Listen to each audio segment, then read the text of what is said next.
Assalamualaikum warahmatullahi wabarakatuh.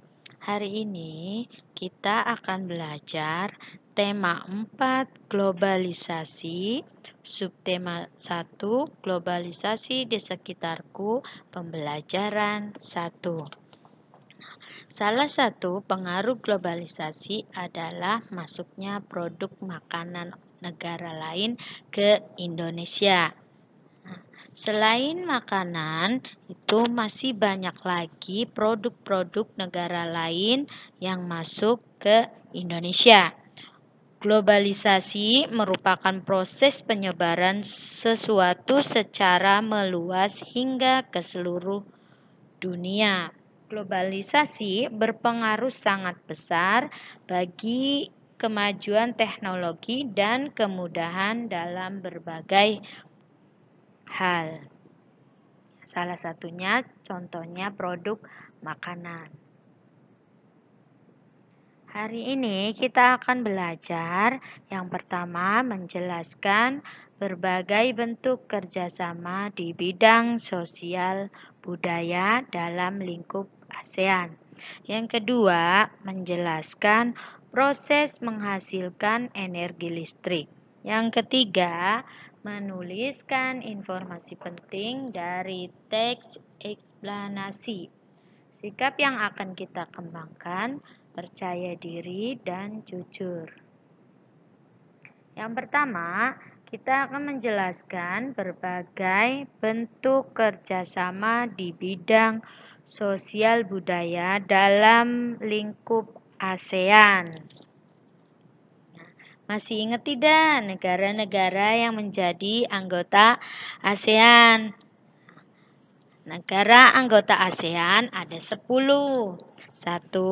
Brunei Darussalam, Kamboja, Indonesia, Laos, Malaysia, Filipina, Singapura, Myanmar, Thailand, dan Vietnam. Contoh kerjasama antar anggota ASEAN di bidang sosial budaya yaitu kegiatan ASEAN Youth Volunteer Program. Nah, kegiatan ini bertujuan menggerakkan para relawan muda agar pada masa depan dapat memberikan solusi yang inovatif terhadap tantangan regional yang dihadapi negara-negara ASEAN. Kemudian yang kedua, ini program pertukaran pelajar. Kemudian yang ketiga, ajang olahraga South ASEAN Games. Dan yang keempat yaitu Komite Budaya dan Informasi bernama Komite on Culture and Information.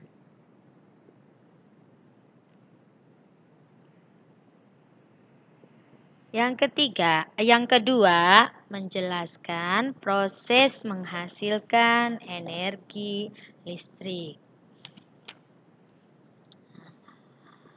Ada pembangkit listrik, energi dari sumber-sumber energi alam diubah melalui penggerak turbin menjadi energi gerak.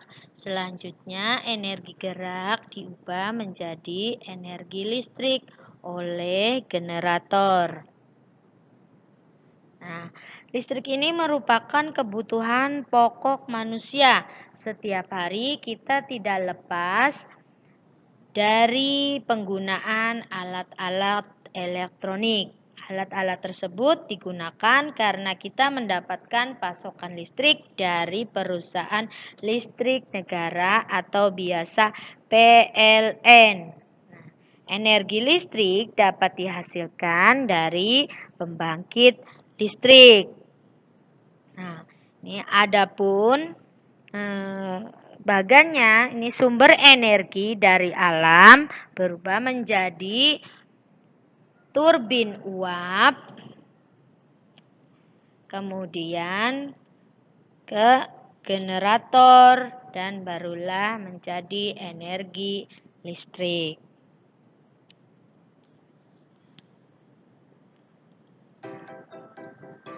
Pembangkit listrik.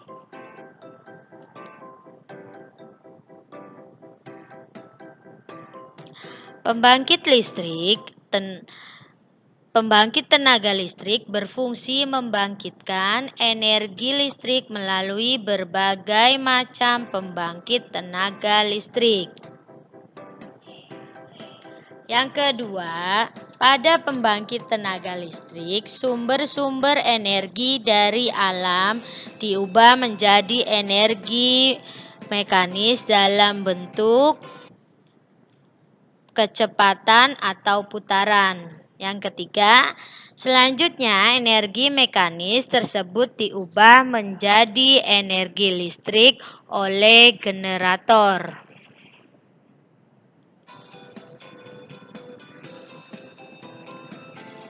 Sumber energi menggerakkan turbin, kemudian energi mekanis diubah menjadi energi listrik oleh generator. Nah, sumber-sumber energi dari alam yang dapat dimanfaatkan untuk membangkit listrik antara lain bahan bakar fosil, contohnya batu bara, minyak bumi, dan gas alam. Kemudian cahaya matahari, biogas, panas bumi, dan air, serta angin. Beberapa contoh pembangkit energi listrik yaitu PLTA, pembangkit listrik tenaga air, PLTU, pembangkit listrik tenaga uap, PLTD, pembangkit listrik tenaga diesel, PLT Bio, pembangkit tenaga biomasa, PLTS, pembangkit listrik tenaga surya, dan PLTB, pembangkit listrik tenaga panas bumi. Dasarkan sumber tenaga penggeraknya, pembangkit listrik dibedakan menjadi pembangkit listrik tenaga termal dan pembangkit listrik tenaga hidro.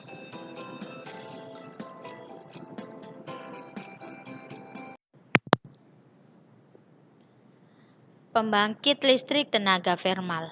Pembangkit listrik tenaga termal adalah pembangkit listrik yang dapat mengubah energi panas menjadi energi listrik. Nah, lihat bagannya. Sumber energi panas atau uap panas menggerakkan turbin, energi mekanis, dan kemudian energi mekanis diubah menjadi energi listrik oleh generator.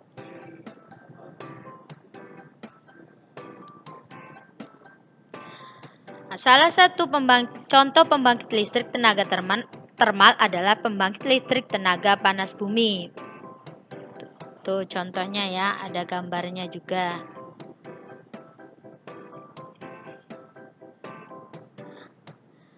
Energi panas bumi. Energi panas bumi berasal dari dalam bumi berupa uap panas yang dapat digunakan untuk membangkitkan listrik. Kemudian energi panas bumi dapat dimanfaatkan dengan cara membangun pembangkit listrik yang menggunakan turbin dan generator.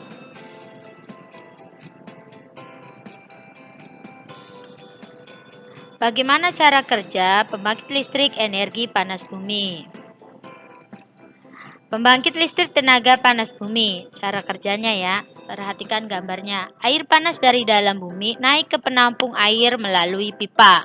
Nih air panasnya naik ke atas. Nah, di penampungan air, uap panas dialirkan melalui pipa ke turbin. Uapnya. Kemudian uap panas menggerakkan turbin, generator mengubah energi gerak menjadi energi listrik. Kemudian energi listrik air panas dialirkan ke menara pendingin untuk menurunkan suhu air.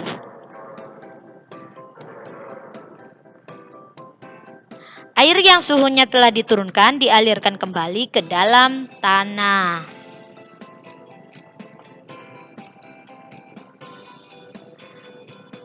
Kemudian yang kedua, pembangkit listrik tenaga hidro. Pembangkit listrik tenaga hidro adalah pembangkit listrik yang dapat mengubah energi gerak air menjadi energi listrik. Sumber energi gerak air menggerakkan turbin menjadi energi mekanis, kemudian energi mekanis diubah menjadi energi listrik oleh generator. Nah, salah satu contoh pembangkit listrik tenaga hidro adalah pembangkit listrik tenaga air. Ini salah satu contohnya.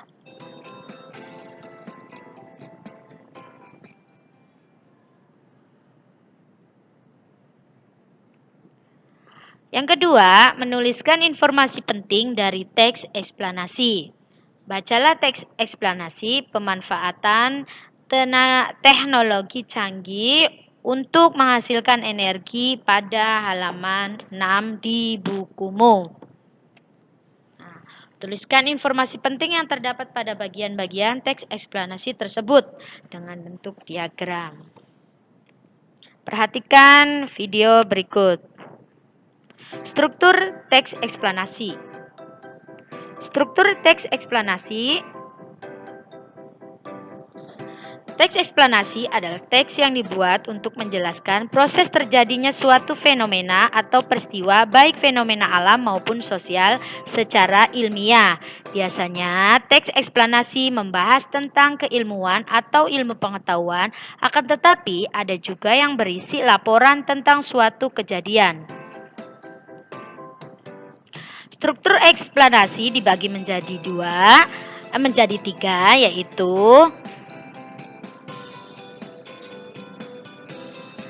pernyataan umum. Yang pertama, pernyataan umum.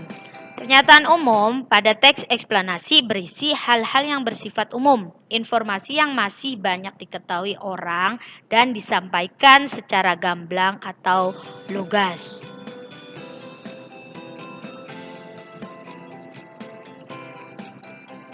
Kemudian yang kedua, deretan penjelas.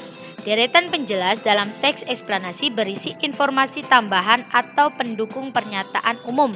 Deretan penjelas biasanya bersifat lebih khusus. Informasi yang disampaikan merupakan informasi lanjutan dari bagian pernyataan umum. Yang ketiga, kesimpulan. Kesimpulan berisi hasil akhir dari pernyataan umum dan deretan penjelas. Nah, ini ada contoh teks bacaan mencari informasi lewat radio.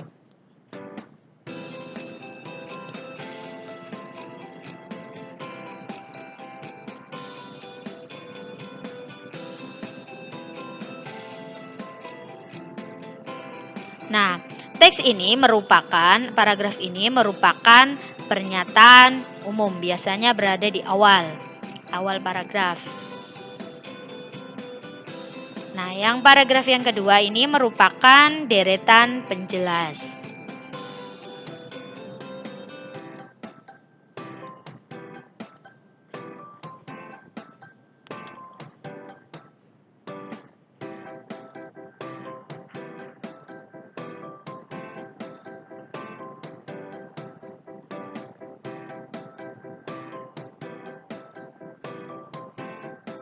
Kemudian yang terakhir, ini paragraf terakhir, ini merupakan kesimpulan. Nah, biasanya kesimpulan ini berada di akhir paragraf.